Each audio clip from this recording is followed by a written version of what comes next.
Qu'est-ce que l'argument a contrario? Si l'on traduit mot à mot l'expression, cela signifie en prenant l'hypothèse contraire ou l'hypothèse inverse. Mais cet argument peut être utilisé en deux sens bien différents. Dans un premier sens, l'argument a contrario consiste à appliquer strictement la lettre d'un texte. Tout ce qui n'est pas prévu par le texte sera ainsi, a contrario, exclu du champ d'application du texte. Cette technique d'argumentation s'illustre parfaitement dans trois hypothèses: les définitions, les listes limitatives et les exceptions. En effet, tout ce qui n'entre pas dans le champ d'application d'une définition est forcément exclu de son champ d'application. Par exemple, il suffira de montrer qu'il n'y a pas de soustraction de la chose pour éviter la qualification de vol, car la soustraction est un élément constitutif du vol.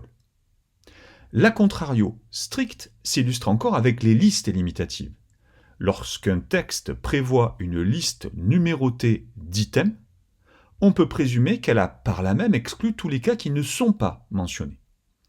Ainsi, il existe une liste limitative dans la loi des cas de divorce et le juge ne peut se fonder sur une hypothèse qui n'est pas prévue a contrario par la loi. L'a contrario s'illustre enfin parfaitement avec les exceptions.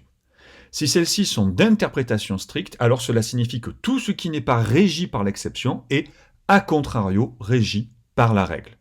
Un exemple très parlant se trouve dans le texte qui prévoit l'impossibilité pour les contrats de déroger aux lois d'ordre public. Eh bien, en dehors de cette exception, les contractants retrouvent leur liberté. Parce que cet argument a contrario respecte la lettre du texte, on peut l'appeler a contrario littéral. Mais l'argument a contrario a également un deuxième sens, et c'est l'a contrario inférentiel. Cette fois, l'argument est créateur. Il consiste à poser comme existante l'hypothèse inverse du texte pour en tirer la conséquence inverse. Ainsi, la loi ne mentionne que les lois d'ordre public, mais en créant la catégorie symétriquement inverse, on peut alors raisonner sur des lois dites supplétives de volonté, c'est-à-dire des lois qui ne s'imposent pas, mais qui viennent combler les lacunes contractuelles. De ce qu'il existe des lois d'ordre public, on infère qu'il existe des lois ayant une nature opposée et qui sont les lois supplétives de volonté. C'est ici toute la subtilité de l'a contrario inférentiel. Il ne consiste pas seulement à écarter l'application du texte, mais surtout à désigner un autre texte ou une autre catégorie applicable. Par exemple, la loi prévoit la possibilité de résilier à tout moment les contrats à durée indéterminée.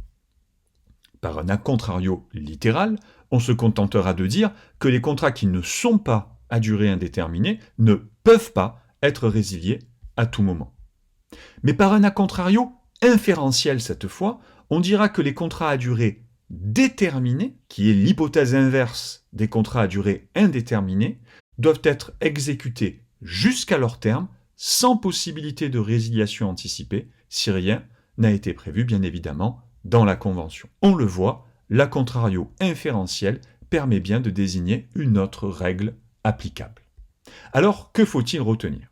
Premièrement, qu'il y a deux types d'arguments a contrario, l'argument littéral ou l'argument inférentiel.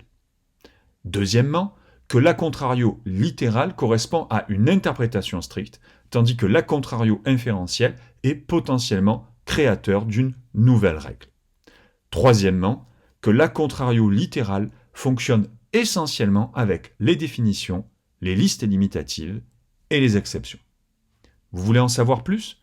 Savoir comment l'argument a contrario peut être neutralisé par un texte distinct, savoir comment combiner l'argument a contrario avec l'argument a fortiori, ou bien encore savoir comment interpréter un arrêt a contrario, tout se trouve dans l'ouvrage Argumentation juridique, dont les références sont dans la description.